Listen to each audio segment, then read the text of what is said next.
Hai semuanya, ketemu lagi sama aku Hanifa. Apa kabar? Semoga kalian baik-baik aja ya teman-teman. Hari ini aku akan membahas beberapa kisah yang menurutku sangat menginspirasi.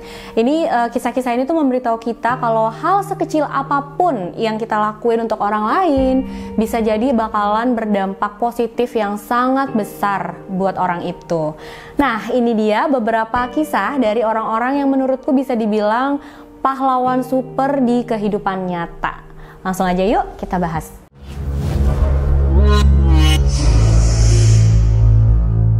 Yang pertama adalah Tim Watson. Supir bis mengantarkan ratusan orang setiap harinya dari satu tempat ke tempat lain.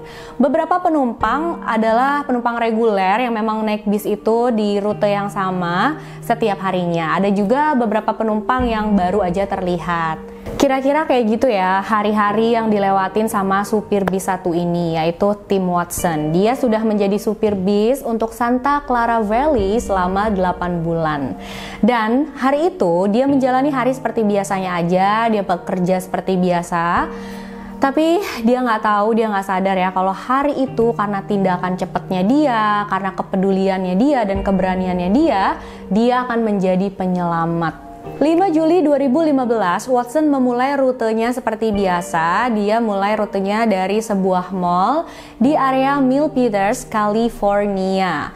Dan biasanya naik rute ini adalah anak-anak yang mau berangkat sekolah, orang-orang yang mau berangkat kerja. Juga ada beberapa yang baru pertama melewati rute ini. Nah, saat Watson lagi mempersiapkan bisnya, dia lagi siap-siap untuk memulai rutenya hari itu, ada seorang pria datengin dia dan bertanya, kira-kira bisnya ini nanti berangkat jam berapa? Terus Watson jawab jam 11.30. Dan pada saat itu Watson ngeliat si pria ini ya kayak pria pada umumnya aja, gak ada yang mencurigakan gitu ya. Tapi gak lama pas lagi mau berangkat gitu bisnya, nah pria ini naik ke dalam bis bersama seorang anak lelaki. Nah, pria ini mau bayar tiket bis gitu ya ke Watson dengan uang $2. Tapi Watson bilang, oh kalau misalkan kamu berdua berarti bayarnya itu $4 karena satu orangnya $2. Akhirnya pria itu pun cari-cari gitu ya di kantong dia, di dompet dia, uang tambahannya $2 itu. Nah, pada saat pria itu mencari-cari, si Watson melihat ada kartu disabilitas gitu, kartu orang-orang yang biasanya pegang kartu ini adalah orang-orang yang memiliki disabilitas, memiliki kecacatan gitu ya. Dan kalau mereka punya kartu ini, mereka naik bis, mereka bisa dapat harga murah. Sedangkan Watson ngelihat si pria ini kayaknya ini pria seger buger aja dan sama sekali nggak kelihatan kayak pria yang memiliki disabilitas. Tapi saat itu Watson bilang, udahlah itu kan bukan urusan aku gitu. Nggak mau berasumsi yang jelek-jelek saat itu Watson. Jadi ya udah dia cuma sampai situ aja, nggak diurusin lagi gitu sama dia. Pas sudah selesai bayar, akhirnya pria dan anak lelaki itu pun naik ke bis, dia duduk, dia ambil tempat duduk di bagian rada belakang gitu. Nah pada saat itu Watson memperhatikan kalau anak lelaki ini rada menangis gitu, ada air mata di mukanya dan dia nangis. Watson pun, loh kok nangis, kenapa? Tapi itu juga bukan pemandangan yang baru Watson lihat setiap harinya ya. Karena setiap hari itu dia banyak anak kecil naik ke bis bersama ibunya, bersama kakaknya, bersama saudaranya. Dan dia ngambek karena sesuatu terus nangis gitu ya. Itu bukan hal yang aneh kan sebenarnya. Tapi entah kayak gimana, Watson tuh nggak bisa ngilangin instingnya dia, feelingnya dia kalau ada sesuatu yang nggak beres sama anak itu. Kali ini pun Watson nggak mau berasumsi aneh-aneh, jadi dia ya udah menjalankan kerjaannya dia seperti biasa aja, dia tetap nyupir seperti biasa. Tapi dia juga sambil merhatiin dari spion dalam mobil itu ya ke belakang gitu gimana anaknya itu gitu kan. Dan gak lama setelah itu dia menerima pesan dari kantor polisi. Jadi kalau misalkan setiap supir bis di sana itu kan dikasih kayak satu handphone khusus untuk pekerjaan gitu ya. Dan pesan-pesan yang masuk ke sana itu ya semuanya tentang pekerjaan biasanya. Pengumuman apa-apa gitu. Dan saat itu Watson mendapat pengumuman dari kepolisian bahwa ada terjadi penculikan anak kecil pagi itu. Anak lelaki tersebut diculik dari perpustakaan umum Milpitas pagi itu sekitar jam 10.40.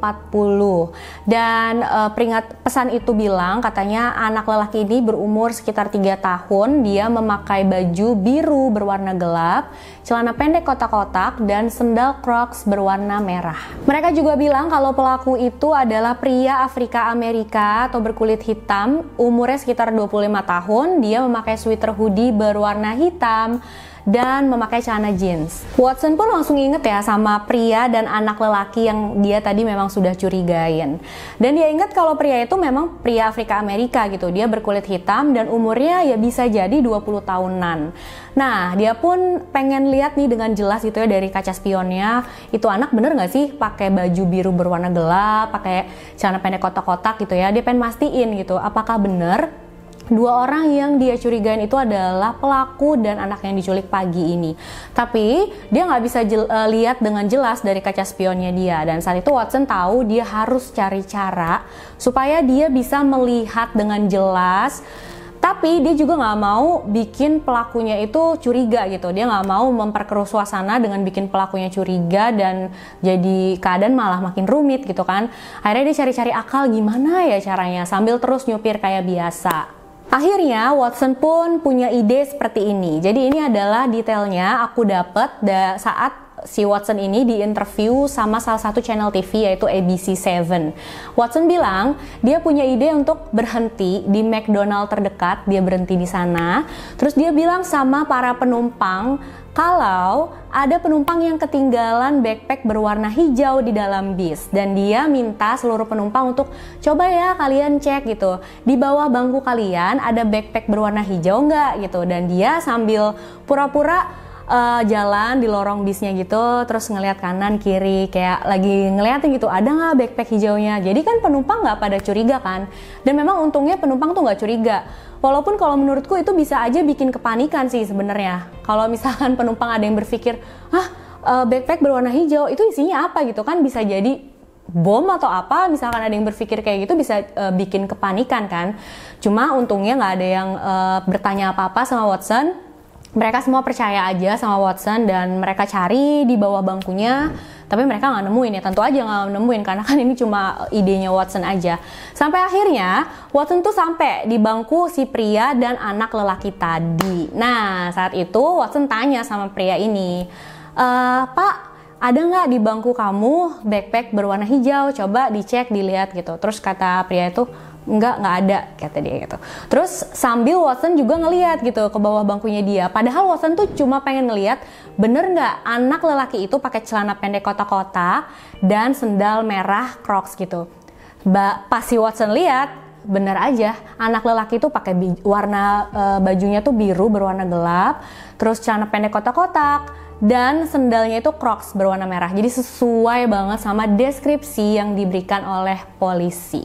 Berarti Watson udah yakin nih ya kalau dua orang yang dicurigain dia tadi itu adalah benar sesuai banget sama deskripsi yang diberikan polisi. Akhirnya dia pun pura-pura kayak nggak terjadi apa-apa gitu ya, dia masih santai-santai aja. Terus dia oke, nggak ada ya udah nggak apa-apa, oke makasih atas waktunya gitu ya. Terus dia balik lagi ke bangku supir dan dia nyetir aja kayak biasa. Tapi sebelum dia mulai nyetir, dia telepon polisi. Cuma karena dia bilang ada penumpang yang ketinggalan backpack berwarna hijau, jadi para penumpang ya taunya si Watson nelfon orang itu, terus nelfon ke pusat gitu ya, terus bilang nggak ada backpack berwarna hijau ketinggalan di sini. Padahal yang sebenarnya Watson itu lagi telepon polisi untuk melaporkan kalau dia pikir anak lelaki yang diculik pagi itu ada di dalam bisnya dia bersama si pelaku. Terus petugas atau operator polisinya itu bilang sama Watson, oke, kamu menyetir aja kayak biasa, seakan-akan nggak terjadi apa-apa gitu ya, kamu jangan tegang, jangan panik, kamu menyetir seperti biasa, tapi usahain pelan-pelan aja, jadi kayak mengulur waktu. Jadi ternyata polisi itu udah ngikutin bisnya si Watson itu dari belakang, tapi dia nyalain lampu polisinya, lampu mobil polisi dinyalain, sirenenya nggak dinyalain sama mereka. Dan untungnya di bagian belakang bis itu nggak ada jendela, jadi pelaku nggak bisa ngeliat ke belakang dan tahu kalau polisi udah ngikutin bis itu. Akhirnya Watson di pemberhentian terakhir dia berhenti pelan-pelan, terus dia buka pintu juga secara pelan-pelan. Pokoknya dia tuh kayak mengulur waktu gitu ya, memberikan kesempatan untuk polisi supaya bisa bersiap-siap. Nah, saat udah kebuka pintunya dan si pria tadi dengan anak lelaki tadi turun dari bis, langsunglah dia disergap sama polisi. Dia pun ditangkap sama polisi. Akhirnya anak itu bisa diselamatin. Padahal awalnya sih dia ngelawan juga gitu, banyak perlawanan juga dari dia, mencoba lari, dia mencoba segala macam. Tapi akhirnya situasi bisa terkendali, pria itu ditangkap polisi dan anak itu bisa diselamatkan. Saat berita ini tersebar di publik, tim Watson pun langsung diberikan penghargaan sebagai local hero, yang menurut aku memang pantas banget ya teman-teman. Karena kalau bukan karena kepeduliannya dia, keberaniannya dia, dan kecepatan dia dalam bertindak, nggak tahu ya anak itu udah berakhir gimana dan dalam kondisi seperti apa. Selanjutnya adalah Shelia Frederick. Shelia Frederick adalah seorang pramugari yang berumur 49 tahun. Dia sudah bekerja sebagai pramugari di Alaska Airlines selama 10 tahun. Dan hari itu dia melakukan penerbangan, bertugas gitu ya, di penerbangan dari Seattle ke San Francisco. Semuanya berjalan seperti penerbangan biasa aja, nggak ada yang aneh-aneh sama sekali. Tapi tentu aja saat itu Sheila nggak akan mengalami penerbangan normal seperti biasanya. Jadi dari semua penumpang, dia memperhatikan ada seorang gadis muda berumur sekitar 14-15 tahunan. Dia berambut pirang, cantik, tapi sikapnya itu agak gelisah. Dan bekerja dalam bidang ini selama 10 tahun membuat Sheila itu mempunyai kemampuan untuk ngeliat gitu ya, penumpang mana yang sedang dalam keadaan atau kondisi yang nggak baik ataupun yang nggak nyaman gitu. Gadis ini pergi bersama seorang pria yang berpakaian rapi. Jadi kayaknya kelihatannya memang pria ini lumayan berpendidikan. Tapi sikapnya si pria ini itu kebalikannya gitu. Dia kayak bukan orang yang berpendidikan. Dan gadis ini pun dalam kondisi yang lumayan ada sedikit memar gitu loh di bagian wajahnya. Jadi pasti itu membuat Sheila curiga ya. Mungkin orang-orang nggak memperhatikan, tapi Sheila dia sangat peduli gitu ya. Pas ngelihat sesuatu yang aneh, ngelihat sesuatu yang kayak nggak beres, dia langsung perhatiin bener-bener. Jadi di bagian wajahnya si gadis itu ada kayak memar, dan pria ini pun bersikap sama gadis ini rada-rada kasar dan dingin. Jadi ya itu makin menimbulkan kecurigaan dong sama ke Sheila. Tapi saat itu Sheila sama sekali nggak punya bukti apapun, jadi dia tahu nggak ada yang bisa dia lakuin. Akhirnya dia pun nyamperin si remaja itu dan si pria itu, terus dia tanya nih sama gadis remaja ini, apa ada yang kamu butuhin gitu ya. Tapi gadis remaja ini sama sekali nggak berani untuk ngeliat ke mukanya Sheila. Jadi dia cuma nunduk aja. Dan setiap kali Sheila menanyakan beberapa hal gitu, yang jawab pasti si pria itu terus gitu. Jadi kayak si pria ini tuh nggak ngebiarin gadis remaja itu untuk menjawab pertanyaan-pertanyaan dari Sheila. Dan itu pastinya meningkatkan kecurigaannya Sheila kan, makin curiga lagi dia. Aduh bener kali ini ada yang nggak beres gitu kan. Sheila mulai memikirkan kira-kira apa ya yang bisa dia lakuin. Dan dia pun mulai menulis sebuah note, dia tempelin ke kaca toilet pesawat. Dan dia saat itu sudah menempelkan dan dia harus cari cara gitu, gimana ya supaya gadis remaja itu masuk juga ke toilet dan membaca note dari dia. Akhirnya dia kayak kasih isyarat gitu sama gadis remaja ini. Dan untungnya gadis remaja ini pinter juga gitu ya, dia cepet paham, cepet tanggap. Dia tahu maksudnya Sheila. Akhirnya dia pun pergi ke toilet. Nah, pas gadis remaja itu keluar dari toilet, Sheila langsung cepet-cepet nih masuk ke dalam toilet lagi. Dia pengen lihat, note-nya dia dibales nggak nih sama gadis ini gitu. Rencana dia berjalan dengan sangat baik. Jadi gadis itu menulis balasan gitu ya di note itu, dia bilang dia butuh bantuan. Sheila pun melaporkan hal ini pada pilot, dan pilot melaporkannya ke tim yang ada di darat karena memang dia punya akses ya untuk berkomunikasi dengan tim yang ada di darat. Tim darat pun melaporkan hal ini pada polisi bandara, dan saat pesawatnya itu sampai di San Francisco, polisi udah nungguin di sana. Pas pria itu keluar sama si gadis tadi, langsunglah pria itu disergap sama polisi dan ditangkap sama mereka. Setelah dilakukan penyelidikan, diketahui kalau pria itu ternyata tergabung dengan sindikat perdagangan manusia. Dengan kemampuan observasinya Sheila yang luar biasa tadi, dia mampu menyelamatkan seorang gadis dari nasib yang mungkin dia bisa jadi prostitusi nantinya, atau bahkan hal yang lebih buruk lagi ya teman-teman. Di saat orang-orang pada nggak sadar, di saat orang-orang nggak mengamati, nggak memperhatikan, tapi Sheila tuh sadar, dia memperhatikan, dia peduli, dan dia melakukan sesuatu atas apa yang udah dilihat ini gitu kan. Dia menyelamatkan sebuah kehidupan, dia menyelamatkan sebuah masa depan. Belum lagi Sheila berhasil memasukkan satu orang yang sangat jahat ke dalam penjara. Jadi ya bener-bener luar biasa sih. Dalam salah satu wawancaranya dia dengan channel TV WTSP, dia bilang seperti ini. Aku telah menjadi pramugari selama 10 tahun. Dan ini serasa aku kembali lagi ke masa-masa training. Kupikir bisa jadi aku melihat pria dan gadis itu, tapi aku tidak tahu apa yang terjadi. Jadi, kalau kamu melihat sesuatu yang salah atau aneh, maka katakan sesuatu. Perdagangan manusia itu memang satu masalah yang sangat memprihatinkan dan sangat mengkhawatirkan ya teman-teman. Di Amerika sendiri itu ada sekitar 50.000 wanita diperjualbelikan di Amerika aja. Polisian Custom dan Bea Cukai Amerika, mereka itu menangkap sekitar 2.000 pelaku perdagangan manusia. Karena itu setiap pramugari diberi pelatihan untuk tahu, untuk bisa memperhatikan kalau misalkan di pesawat atau di bandara gitu ya, ada hal-hal yang menjadi bagian dari suatu perdagangan manusia. Nah, Sheila ini kayaknya contoh teladannya banget gitu ya. Pelatihannya tuh bener-bener dilakuin gitu di kehidupan nyata. Dia bener-bener bertindak. Salut banget. Sheila bilang dia masih terus berhubungan sama gadis remaja yang dia bantu itu, yang dia selamatin itu. Dan sekarang gadis itu sudah kuliah, dia menjalani hidup normal berkat Sheila juga. Dan juga pastinya karena keberanian gadis ini ya, dia berani gitu ya ke toilet. Bener-bener sebenarnya itu beresiko juga kalau sampai dia ketahuan dan akhirnya kayak gimana, bahaya juga, cuma dia berani. Yang terakhir adalah Jeff Colvin. Bagi seorang gadis remaja yang bernama Clean Scales, dia dan keluarganya tuh hidupnya bisa dibilang jauh dari kata mudah, bahkan sangat-sangat sulit. Untuk makan aja dari hari ke hari itu sangat sulit. Dia tinggal di daerah Kansas City, Missouri pada tahun 90-an bersama ibunya dan 2 adik lelakinya. Sang ibu bekerja sangat keras untuk bisa menghidupi anak-anaknya, untuk bisa memberi makan pada mereka. Tapi rasanya semua usahanya ini nggak pernah cukup. Dan ini diperburuk sama lingkungan tempat tinggalnya mereka. Jadi lingkungannya itu benar-benar lingkungan yang sangat keras.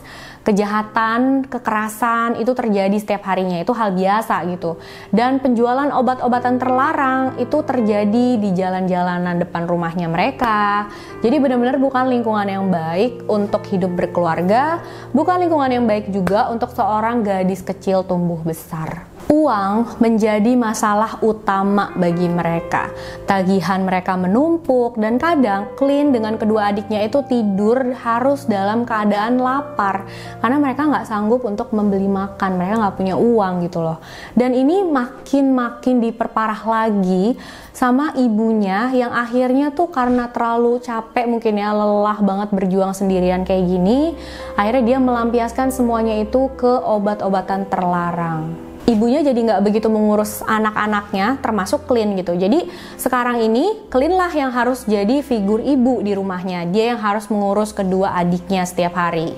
Seorang petugas polisi yang bernama Jeff Colvin, dia itu tugasnya memang berpatroli di area tempat tinggalnya Clint. Nah, pada hari itu dia lewat rumahnya Clint dan dia melihat Clint lagi ada di jendela gitu ya. Terus si petugas polisi ini pun memutuskan untuk nengok ke Clint dan senyum sama dia. Dan Clint pun langsung membalas senyum juga sambil melambaikan tangan gitu ke pak polisinya. Dan petugas Jeff langsung berpikir, wah kayaknya dia seneng banget gitu melihat wajahnya gadis kecil itu benar-benar seneng, sumringah banget. Walaupun memang cuma senyum dan sapaan aja ya teman-teman. Mungkin menurut kalian ini apa sih, cuma senyum doang, itu kan cuma hal kecil banget. Tapi petugas Jeff tahu anak-anak yang tinggal di lingkungan itu sudah mengalami hal-hal yang pastinya sangat keras, sangat sulit. Hal sekecil itu pun bisa membuat mereka bahagia. Nah, semenjak itu, setiap hari petugas Jeff lewat depan rumahnya Clint dan dia selalu menyapa Clint. Sampai akhirnya lama-lama Clint mulai keluar dari rumah, terus mereka mulai mengobrol. Clint bercerita tentang cita-citanya dia, bercerita tentang apa yang dia mau gitu ya, apa yang dia suka, tentang permainan dia, pokoknya semuanya deh. Kayak ya anak kecil cerita gitu ya sama orang tuanya. Karena memang kan seperti yang aku bilang tadi, kondisi ibunya bikin ibunya jarang di rumah dan itu membuat Clint gak punya orang untuk yang bisa diajak bercerita gitu. Nah, pada saat dia bertemu dengan petugas Jeff, dia bisa cerita, dia bisa merasa dicintai, dia bisa merasa disayangi, diperhatiin, dan merasa dihargai gitu. Tapi ada satu hal yang Clint tidak ceritakan sama petugas Jeff. Jadi dia dan keluarga itu sedang mengalami masa-masa yang sangat-sangat sulit. Jadi setiap harinya ibunya itu jarang di rumah karena ibunya kecanduan obat-obatan terlarang tadi ya teman-teman. Ibunya tuh jarang di rumah dan Clint menjadi orang dewasa dalam rumahnya. Jadi dia yang ngurus rumah, yang bersihin rumah, dia yang mengurus kedua adik lelakinya yang masih sangat kecil dan dia sendiri pun masih berumur 9 tahun loh. Luar biasa ya. Malahan tuh sering juga ibunya pergi terus nggak ninggalin uang makan sama sekali buat Clint dan kedua adiknya. Jadi Clint tuh benar-benar harus kreatif, dia harus berpikir gimana caranya biar dapetin makan gitu buat kedua adiknya. Waktu itu pernah ya sampai seharian mereka tuh nggak makan loh teman-teman, dan ibunya juga nggak pulang gitu. Terus besoknya mereka juga masih belum punya makanan dan Clint memutuskan nggak bisa nih, aku nggak bisa membiarkan adik-adikku kelaparan kayak gitu. Akhirnya dia memutuskan untuk ke 7-Eleven dan dia mencuri makanan di sana. Dan aku yakin banget ya, dia tuh tahu kalau mencuri itu adalah salah, mencuri itu bukan hal yang baik. Tapi kamu bayangin gak sih, umur 9 tahun harus bisa cari makan untuk dirinya dia sendiri, untuk kedua adik kecilnya. Pilihan apa lagi yang dia punya coba? Gadis yang malang banget ya teman-teman. Dalam semua hal menyedihkan yang dilaluin sama Clint, ada satu momen yang dia sangat suka, yang sangat dia tunggu-tunggu, yaitu pertemuannya dia dengan petugas Jeff Colvin. Jadi waktu ketemu sama petugas Jeff ini, petugas polisi favoritnya dia ya, dia merasa diperhatiin, ada orang yang peduli gitu sama dia. Tapi suatu hari semuanya berubah. Sore itu petugas Jeff lewat di depan rumahnya Clint. Dia ke tempat spot yang biasanya dia tuh bertemu ya sama Clint. Tapi Clint nggak kelihatan-kelihatan, dia nggak muncul-muncul gitu. Padahal sebelumnya Clint nggak pernah melewatkan pertemuan mereka. Akhirnya petugas Jeff pun berpikir, loh kenapa nih Clint kok nggak muncul-muncul, kok dia nggak dateng. Karena instingnya dia ada sesuatu yang nggak beres gitu ya terjadi sama Clint. Dia pikir aduh takutnya sesuatu terjadi nih sama Clint. Karena khawatir, dia pun memutuskan untuk nyamperin ke rumahnya Clint. Dia mengetuk pintu rumahnya Clint. Tapi saat dia mengetuk, nggak ada jawaban sama sekali, nggak ada yang bukain, nggak ada yang jawab juga. Dia panggil-panggil Clint gitu kan, terus dia ketuk-ketuk juga, sampai akhirnya dia mendengar suara erangan gitu ya, sama suara kayak pergerakan seseorang di dalam. Sebenarnya sih dia nggak biasa ya, kayak masuk rumah orang, main dobrak pintu orang aja kayak gitu. Dia nggak pernah sebelumnya ngelakuin hal seperti itu. Tapi saat itu dia berpikir khawatir gitu ya, sesuatu terjadi di dalam sama Clint, sama gadis cilik ini. Akhirnya dia memutuskan untuk mendobrak pintu rumahnya Clint. Dan dia langsung masuk ke dalam rumah. Saat masuk ke dalam rumah itu, bener aja dia menemukan Clint sudah terbaring di lantai dalam keadaan menggigil dan hampir bisa dibilang kejang-kejang gitu. Saat itu Jeff langsung sadar kalau Clint tuh dalam keadaan yang sangat tidak baik, sakit banget gitu ya. Langsunglah dia telepon ambulans.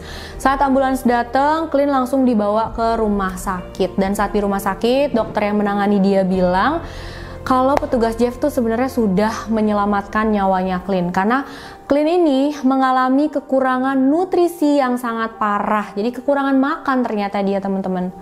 Ya ampun, luar biasa, kasihan banget ya, sendirian dalam rumah, nggak makan-makan sampai sakit kayak gitu, sampai menggigil dan nggak ada yang tahu, nggak ada yang nolongin. Untung aja petugas Jeff tuh memutuskan ngecek gitu ya ke rumahnya dia. Padahal dia bisa aja kan, oh mungkin ada ini kali, ada itu, nebak-nebak, dan dia udah pergi begitu aja, besok aja dia samperin lagi gitu. Tapi enggak, dia memutuskan untuk datengin, cek langsung ke rumahnya Clint, dan akhirnya nyawa Clint bisa terselamatkan. Setelah kejadian itu, Clint dan keluarganya itu pindah ke lingkungan lain, ke area lain, dan dia menjalani hidup yang lebih baik ya. Selama 20 tahun, Clint tidak berhubungan ataupun bertemu lagi sama petugas Jeff. Tapi saat itu dia memutuskan, wah kayaknya setelah 20 tahun ini aku pengen banget ketemu sama petugas Jeff dan ingin minta terima kasih secara langsung gitu ya, karena dia sudah menyelamatkan nyawanya si Clint, dan juga sudah kayak memberi kesempatan kedua untuk Clint bisa hidup lagi gitu. Dia pun mulai membuka website kepolisian daerah Kansas City. Dia cari-cari di sana, tapi dia nggak ketemu nih nama atau nomor telepon, alamatnya si petugas Jeff Colvin. Akhirnya dia menghubungi salah satu petugas yang masih aktif di sana, yaitu petugas Jennifer Jones. Nah, si Clint bilang sama petugas Jones kalau, oh aku tuh pernah diselamatin. Pokoknya diceritain deh semuanya sama petugas Jones ini, dan Clint minta tolong untuk coba dong hubungin ke petugas Jeff, kasih tahu ke dia kalau aku nyariin dia gitu. Dan petugas Jones pun langsung email petugas Jeff, dia bilang, hey Jeff, nih ada yang cariin kamu, seorang gadis kecil katanya yang dulu pernah kamu selamatin, yang setiap hari kamu sapa dia kamu ngobrol sama dia. Waktu itu dia umur 9 tahun katanya. Akhirnya petugas Jeff pun langsung ingat gitu, oh itu Clint Scales gitu kan. Akhirnya mereka pun ketemuan, dan aku yakin banget ya, itu pasti momen-momen yang sangat mengharukan teman-teman. Pada sebuah media lokal saat diwawancarai, petugas Jeff Colvin bilang kalau dia tuh memang penasaran banget gitu, apa sih yang terjadi sekarang sama gadis kecil yang dulu dia sering sapa itu. Dengan bantuan dari petugas Jeff yang kelihatannya memang kecil banget gitu ya, tapi itu bisa membantu Clint Scales untuk bisa menjalani hidupnya dia lagi. Dia bisa tumbuh besar, berkeluarga, punya anak, ya menjalani hidup normal seperti orang lainnya. Clint Scales juga berhasil menyelamatkan kedua adiknya gitu ya. Jadi adiknya tuh nggak terpengaruh sama obat-obatan terlarang, aman. Kalau misalkan Clint nggak ada, ibunya sudah tercemar sama obat-obatan terlarang gitu ya, nggak tahu kan nasib kedua adiknya tuh bakalan seperti apa. Jadi secara nggak langsung sebenarnya petugas Jeff sudah menolong banyak nyawa ya teman-teman. Setelah pertemuannya dengan petugas Jeff, Clint membagikan kisahnya di Facebook, dan dukungan untuk dia dan petugas Jeff itu datang dari banyak banget orang. Mereka itu sangat mengagumi kebaikan dan kepeduliannya Officer Jeff, petugas Jeff. Pada salah satu interview, Clint bilang seperti ini. Dia bilang, Jeff Colvin bukan hanya pahlawan bagiku, tapi juga malaikat penjagaku. Dia ada untukku saat aku gak punya siapapun. Aku ingin dia dan semua petugas polisi tahu kalau apa yang kalian lakukan, besar ataupun kecil, bisa berdampak positif yang sangat besar bagi kehidupan seseorang, seperti pada hidupku. Luar biasa banget ya teman-teman, hal besar apa yang bisa terjadi hanya karena senyuman dan sapaan. Oke, itu tadi teman-teman beberapa kisah yang menurutku sangat menginspirasi, dan sebenarnya udah lama banget sih aku pengen share gitu sama kalian. Semoga kita juga punya keberanian dan kepedulian yang luar biasa kayak orang-orang tadi ya teman-teman. Jangan lupa bahagiakan orang-orang yang kalian cintai, bahagiakan orang-orang di sekeliling kalian. Karena sekecil apapun atau yang menurut kalian gak berarti sama sekali gitu ya, bisa jadi berdampak sangat besar dan sangat membahagiakan orang-orang tersebut. Makasih udah nonton videonya sampai akhir. Jangan lupa like, subscribe, dan share video ini sebanyak-banyaknya. Dah.